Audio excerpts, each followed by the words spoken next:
Masjid tak hanya sebagai sarana untuk beribadah, tapi masjid juga bisa menjalankan fungsi sosial kemasyarakatan. Seperti yang dilakukan oleh pengurus sebuah masjid di Kota Padang ini.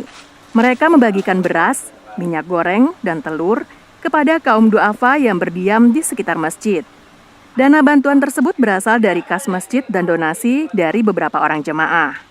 Di tengah wabah COVID-19, pengurus salah satu masjid di Kota Padang membagikan bantuan kepada warga yang berdiam di sekitar area masjid. Bantuan yang diberikan berupa beras, minyak goreng, dan telur, senilai Rp500.000. Aksi bagi bantuan ini merupakan wujud nyata kepedulian para jemaah, serta menjalankan fungsi sosial kemasyarakatan. Sehingga masjid tak hanya dijadikan sarana untuk beribadah saja.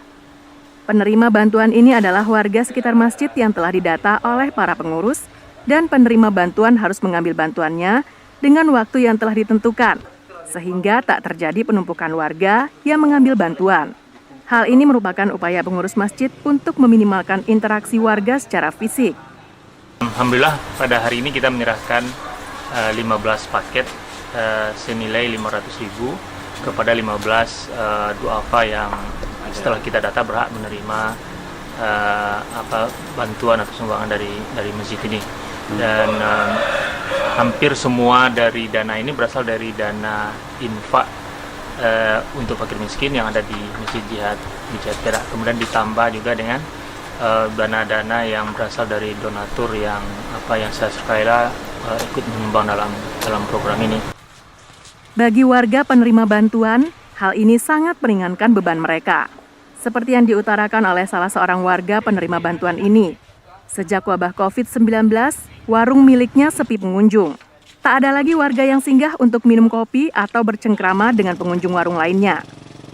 Oh, cuma kecil-kecilan, Pak. Apa tuh, Bang? Warung. Oh, warung ya, Bang? Itu pedagang dekat mana tuh, Bang? Itu di Jalan Perak di belakang. Jalan Perak Di dekat Daima. Isu virus nih, Bang, ini jual belinya bagaimana nih? Oh, hancur.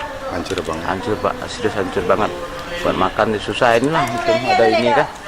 Ini tanggapannya sedikit, Bang, tentang bantuan sembako dari jamaah. Alhamdulillah, sangat membantu. Apa yang dilakukan oleh pengurus masjid di Jalan Perak ini selayaknya ditiru oleh pengurus masjid yang lain di Kota Padang. Sehingga masjid tak hanya berfungsi sebagai sarana beribadah semata, tapi juga berfungsi sebagai pusat sosial kemasyarakatan. Dari Padang, Alfi melaporkan.